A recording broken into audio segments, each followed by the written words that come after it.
Chapter 9 આનુવંશિકતા અને ઉદ્વિકાસ હેરેડિટી and evolution. આપણે જોયું કે પ્રજનન ક્રિયાઓ દ્વારા નવા સજીવ ઉત્પન્ન થાય છે જે પિતૃને સમાન હોય છે, પણ કેટલીક ભિન્નતા હોય છે. અલિંગી પ્રજનનમાં પણ કેટલીક ભિન્નતાઓ કેવી રીતે ઉત્પન્ન થાય છે? ઘણી સંખ્યામાં સફળ ભિન્નતાઓ લિંગી પ્રજનન દ્વારા જ પ્રાપ્ત થાય છે. જો આપણે શેરડીના ખેતરનું અવલોકન કરીએ તો આપણે વ્યક્તિગત વનસ્પતિઓમાં ખૂબ જ ઓછી ભિન્નતાઓ જોવા મળે છે. માનવ તેમજ મોટાભાગના પ્રાણીઓ જે લિંગી પ્રજનન દ્વારા ઉત્પન્ન થાય છે, આમાં વ્યક્તિગત સ્તરે અનેક ભિન્નતાઓ દ્રશ્ય હોય છે. આ પ્રકરણમાં આપણે તે ક્રિયાવિધિઓનો અભ્યાસ કરીશું જેના કારણે ભિન્નતાઓ ઉત્પન્ન થાય છે અને આનુવંશિક બને છે. ભિન્નતાઓનો સંચય ને લાંબા સમય સુધી થનારી અનુભવતી અસરનો અભ્યાસ અત્યંત રોચક છે અને ઉદ્વિકાસમાં આપણે તેનો અભ્યાસ કરીશું. પ્રજનન દરમિયાન ભિન્નતાઓનું સંચયન. Accumulation of variation during reproduction. પૂર્વ અસ્તિત્વ ધરાવતી પેઢીમાંથી આનુવંશિક સંતતિને એક આધારક શારીરિક બંધારણ એટલે કે ડિઝાઇન તેમજ કેટલીક ભિન્નતાઓ પ્રાપ્ત થાય છે. બીજી પેઢીમાં પહેલી પેઢીથી આવતી ભિન્નતાઓ તેમજ કેટલીક નવી ભિન્નતાઓ ઉત્પન્ન કરશે. જ્યારે માત્ર સજીવ પ્રજનન કરે છે, જેમ કે અલિંગી પ્રજનનમાં થાય છે, જો એક જીવાણુ વિભાજિત થાય છે તો પરિણામરૂપે બે જીવાણુ એટલે કે બેક્ટેરિયા ઉત્પન્ન થાય છે, જે પુનઃવિભાજિત થઈને 4 સ્વતંત્ર જીવાણુ એટલે કે બેક્ટેરિયા ઉત્પન્ન કરે છે, જેમાં પરસ્પરમાં ઘણી વધારે સમાનતાઓ હોય છે. તેમાં પરસ્પર ખૂબ જ ઓછી ભિન્નતા હોય જે ડીએનએ પ્રવૃત્તિના સમયે ન્યૂનતમ ખામીઓને કારણે ઉત્પન્ન થઈ હશે. પરંતુ જો લિંગી પ્રજનન થાય તો વિવિધતા અપેક્ષિત અને વધારે હોય છે. શું કોઈ જાતિમાં આ બધી ભિન્નતાઓની સાથે પોતાના પર્યાવરણમાં અસ્તિત્વ જાળવી રાખવાની સંભાવના એક સમાન છે? નિશ્ચિત રૂપથી નથી. ભિન્નતાની પ્રકૃતિના આધારે વિવિધ સજીવોને વિવિધ પ્રકારનો લાભ થઈ શકે છે. ઉષ્ણતા કે તાપમાનને સહન કરવાની ક્ષમતાવાળા જીવાણુઓ એટલે કે બેક્ટેરિયાની વધારે ગરમીથી બચવાની સંભાવના વધારે હોય છે. પર્યાવરણીય પરિબળો દ્વારા ઉત્તમ ભિન્નતા પરિવર્તનની પસંદગી જૈવિક ક્રિયાઓ આધાર બને છે. આનુવંશિકતા હેરેડિટી. પ્રજનન ક્રિયાનું સૌથી મહત્વપૂર્ણ પરિણામ સંતતિના સજીવોની સમાન ડિઝાઇન કે બંધારણ હોવું તે છે. આનુવંશિકતાના નિયમ પ્રક્રિયાનું નિર્ધારણ કરે છે કે જેના દ્વારા વિવિધ લક્ષણો પૂર્ણ વિશ્વસનીયતાની સાથે વંશ પરંપરાગત એટલે કે આનુવંશિક થાય છે. આવો આ નિયમોનો ધ્યાનપૂર્વક અભ્યાસ કરીએ. આનુવંશિક લક્ષણો ઇનહેરિટેડ ટ્રેટ્સ. વાસ્તવમાં સમાનતા તેમજ ભિન્નતાઓનો આપણે શો અર્થ કરીએ છીએ? આપણે જાણીએ છીએ કે બાળકમાં માનવના બધા આધારભૂત લક્ષણ હોય છે, છતાં પણ પૂર્ણ સ્વરૂપે તેઓ પોતાના પિતૃઓ જેવા દેખાતા નથી અને માનવ વસ્તીમાં આ ભિન્નતા સ્પષ્ટ દેખાઈ આવે છે. આનુવંશિક લક્ષણો માટેના નિયમો. મેન્ડલનું યોગદાન. Rules for the inheritance of traits. Mendel's contributions. માનવમાં લક્ષણોની આનુવંશિકતાના નિયમો એ બાબત પર આધારિત છે કે માતા તેમજ પિતા બંને સમાન પ્રમાણમાં આનુવંશિક પદાર્થનું સંતતિ એટલે કે બાળકમાં સ્થળાંતરણ કરે છે. તેનો અર્થ એ છે કે પ્રત્યેક લક્ષણ પિતા અને માતાના ડીએનએથી પ્રભાવિત હોઈ શકે છે. આમ પ્રત્યેક લક્ષણ માટે પ્રત્યેક સંતતિમાં 2 વિકલ્પ હોય છે. મેન્ડલ નામના વૈજ્ઞાનિકે આ પ્રકારના આનુવંશિકતાના કેટલાક મુખ્ય નિયમો પ્રસ્તુત કર્યા હતા. તે પ્રયોગો વિશે જાણવું અત્યંત રોચક હશે કે જે તેમણે લગભગ શતાબ્દીથી પણ પહેલાં કર્યા હતા. મેન્ડલે વટાણાના છોડના અનેક વિરોધાભાસી લક્ષણોનો અભ્યાસ કર્યો કે જે સ્થૂળ સ્વરૂપે દેખાઈ આવે છે. ઉદાહરણ તરીકે ગોળાકાર બીજ, ખરબચડા બીજ, ઊંચો છોડ, નીચો છોડ, સફેદ પુષ્પ, રંગીન પુષ્પ વગેરે. તેમણે ભિન્ન લક્ષણોવાળા વટાણાના છોડને લીધા, જેમ કે ઊંચો છોડ અને નીચો છોડ. તેનાથી પ્રાપ્ત બાળપેઢીમાં ઊંચા તેમજ નીચા છોડની ટકાવારીની ગણતરી કરી. પ્રથમ બાળપેઢી અથવા F1માં કોઈપણ છોડ મધ્યમ ઊંચાઈના ન હતા. બધા જ છોડ ઊંચા હતા. આનો અર્થ એ થાય કે બે લક્ષણોમાંથી માત્ર એક જ પિતૃલક્ષણ જોવા મળે છે. આ બંને લક્ષણોની મિશ્ર અસર પણ જોવા મળતી નથી. તો હવે પછીનો પ્રશ્ન એ થાય કે શું F1 પેઢીના છોડ પોતાના પિતૃની જેમ ઊંચા છોડ પૂર્ણ રીતે સમાન હતા? મેન્ડેલના પ્રયોગમાં બે પ્રકારના પિતૃક લક્ષણો ધરાવતા છોડ તેમજ F1 પેઢીના છોડ સ્વપરાગનયન દ્વારા ઉગાડવામાં આવ્યા હતા. પૈતૃક પેઢીના છોડથી પ્રાપ્ત બધી સંતતિ પણ ઊંચા છોડની હતી, પરંતુ F1 પેઢીના ઊંચા છોડની બીજી પેઢી એટલે કે F2 પેઢીના બધા છોડ ઊંચા હોતા નથી. એટલે કે તેમાંના 1/4 સંતતિ નીચા છોડની હતી. આ દર્શાવે છે કે F1 પેઢીના છોડ દ્વારા ઊંચા તેમજ નીચાપણા બંને લક્ષણોનું વહન થયું હતું, પરંતુ માત્ર ઊંચાપણાનું લક્ષણ જ વ્યક્ત કે અભિવ્યક્ત થઈ શક્યું હતું. આમ લિંગી પ્રજનન કે પરફલન દ્વારા ઉત્પન્ન થનારા સજીવોમાં કોઈપણ લક્ષણની બે પ્રતિકૃતિઓ કે બે સ્વરૂપો હોય છે જે આનુવંશિકતામાં વહન પામે છે. આ બંને એક સમાન હોઈ શકે છે અથવા બંને ભિન્ન પણ હોઈ શકે છે, જે તેમના પિતૃઓ પર નિર્ભર કરે છે. આ પરિકલ્પનાને આધારે આનુવંશિકતાની એક રીત અહીં દર્શાવેલ છે. આ પ્રવૃત્તિમાં TT તેમજ TT બંને છોડ ઊંચા છે, જ્યારે માત્ર TT ધરાવતો નીચો છોડ છે. બીજા શબ્દોમાં કહીએ તો T એકલો છોડને ઊંચા બનાવવા માટે પર્યાપ્ત છે, જ્યારે નીચાપણા માટે Tના બંને વિકલ્પ કારકો જોઈએ છે. T ધરાવતા લક્ષણને પ્રભાવી લક્ષણ કહેવાય છે, જ્યારે જે લક્ષણ T સાથે સંકળાયેલ છે અને તેને અપ્રભાવી કે પ્રચ્છન્ન લક્ષણ કહેવાય છે.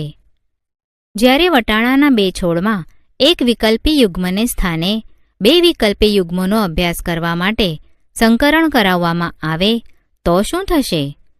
ગોળાકાર બીજ ધરાવતા ઊંચા છોડનું જો ખરબચડા બીજ ધરાવતા નીચા છોડની સાથે સંકરણ કરાવવામાં આવે તો પ્રાપ્ત સંતતિ કેવી હોય?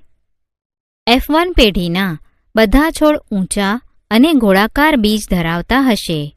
આમ ઊંચાઈ કે ઊંચાપણું અને ગોળાકાર બીજ પ્રભાવી લક્ષણ છે, પરંતુ જ્યારે F1 સંતતિના છોડ વચ્ચે સ્વફલનથી F2 પેઢીની સંતતિ પ્રાપ્ત થાય તો શું થાય છે?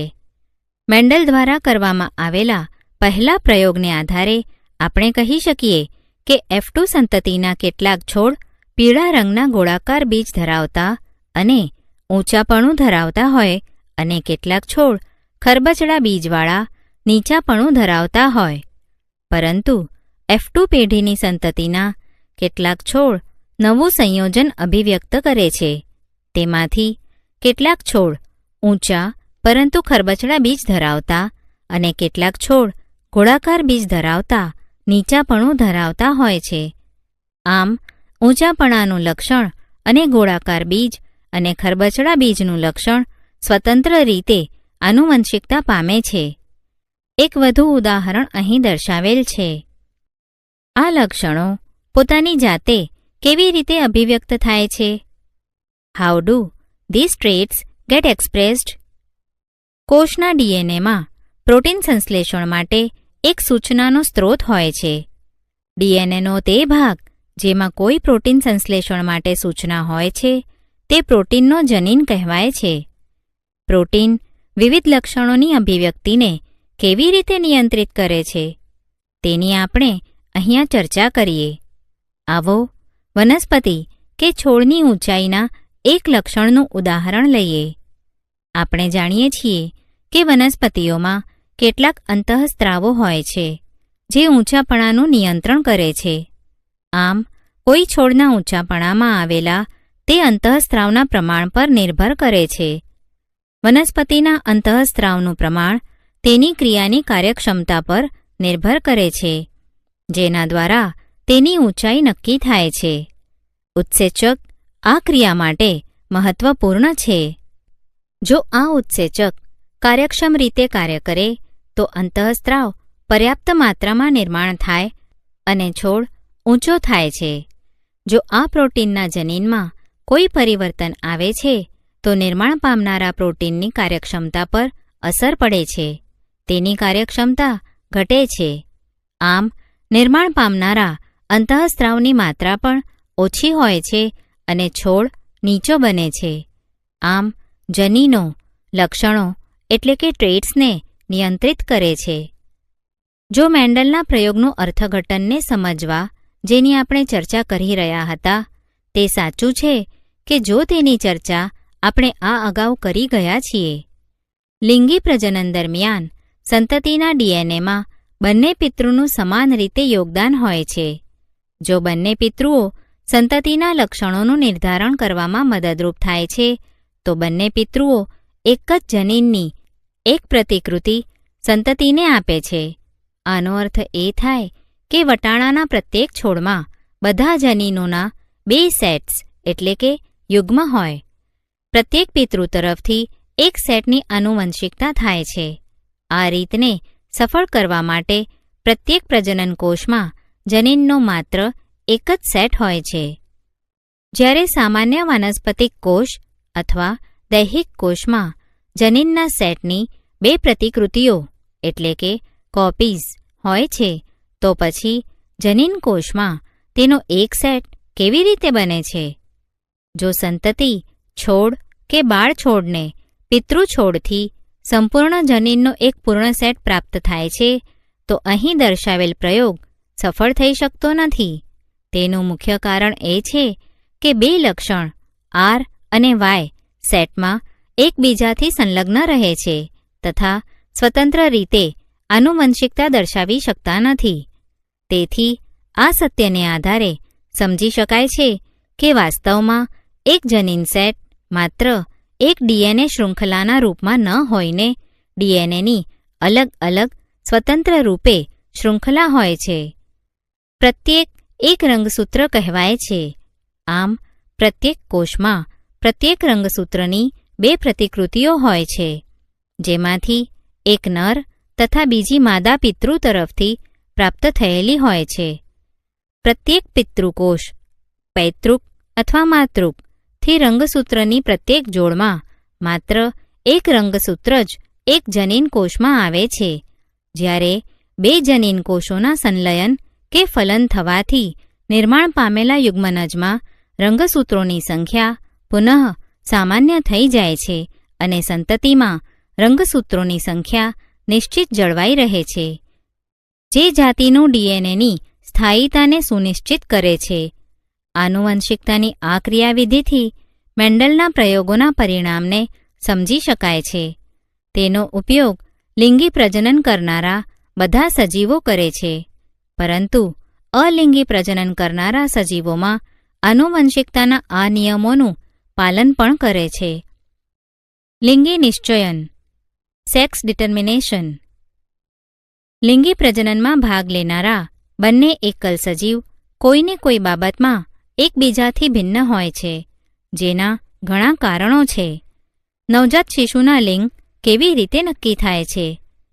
ભિન્ન ભિન્ન જાતિ તેના માટે ભિન્ન ભિન્ન રીત અપનાવે છે. કેટલાક પૂર્ણતઃ પર્યાવરણ પર આધારિત હોય છે, જેથી કેટલાક પ્રાણીઓમાં લિંગ નિશ્ચયન ફલિત અંડકોષના તાપમાન પર આધારિત હોય છે કે સંતતિ કે બાળ પેઢી નર હશે કે માદા. સ્નેલ જેવા કેટલાક પ્રાણીઓ પોતાનું લિંગ બદલી શકે છે, જે એ વાતનો સંકેત છે કે તેમાં લિંગ નિશ્ચયનની ક્રિયા આનુવંશિક નથી, પરંતુ માનવમાં લિંગ નિશ્ચયન આનુવંશિકતા પર આધાર રાખે છે. બીજા શબ્દોમાં, પિતૃસજીવોમાંથી આનુવંશિકતા પામેલ જનીન જ આ વાતનો નિર્ણય કરે છે કે બાળપેઢી કે સંતતિ છોકરો હશે કે છોકરી. પરંતુ અત્યાર સુધી એમ માનતા રહ્યા છીએ કે બંને પિતૃઓમાંથી એક જ જેવા જનીન સેટ સંતતિમાં આવે છે. જો આ શાશ્વત નિયમ છે, તો પછી લિંગ નિશ્ચયન આનુવંશિક કેવી રીતે હોઈ શકે છે? તેને સમજવા માટે એ સત્ય છે કે માનવના બધા જ રંગસૂત્રો સંપૂર્ણ રીતે યુગ્મ હોતા નથી. માનવમાં મોટાભાગના રંગસૂત્રો માતા અને પિતાના રંગસૂત્રોના પ્રતિકૃતિ સ્વરૂપે હોય છે. તેની સંખ્યા 22 જોડ છે. પરંતુ યુગ્મ, જેને લિંગી રંગસૂત્ર કહે છે, જે હંમેશા સંપૂર્ણ યુગ્મમાં હોતું નથી. સ્ત્રીમાં રંગસૂત્રનું પૂર્ણ યુગ્મ હોય છે અને બંને રંગસૂત્રોને એક્સ કહેવાય છે. પરંતુ પુરુષ એટલે કે નરમાં આ જોડી પરિપૂર્ણ કે સંપૂર્ણ જોડમાં નથી, જેમાં એક રંગસૂત્ર સામાન્ય આકારનું એક્સ હોય છે અને બીજું રંગસૂત્ર નાનું હોય છે, જેને વાય રંગસૂત્ર કહે છે. આમ સ્ત્રીઓમાં XX, પુરુષમાં XY રંગસૂત્ર હોય છે. શું હવે આપણે એક્સ અને વાય રંગસૂત્રની આનુવંશિકતાની રીત કે પદ્ધતિનો ખ્યાલ મેળવી શકીએ છીએ? જેમ કે અહીં દર્શાવેલ છે, સામાન્ય રીતે અડધા બાળકો છોકરા તેમજ અડધા બાળકો છોકરી હોઈ શકે છે. બધા બાળકો તેઓ છોકરા કે છોકરીઓ હોઈ શકે છે જે પોતાની માતા તરફથી એક્સ રંગસૂત્ર મેળવે છે. આમ બાળકોના લિંગ નિશ્ચયનનો આધાર તેના પર રહેલો છે કે તેઓ તેમના પિતા તરફથી એક્સ રંગસૂત્ર આનુવંશિકતાની દ્રષ્ટિએ પ્રાપ્ત થશે તે છોકરી, તેમજ જે બાળકને પોતાના પિતા તરફથી વાય રંગસૂત્ર આનુવંશિકતાની દ્રષ્ટિએ પ્રાપ્ત થશે તે છોકરો બને છે.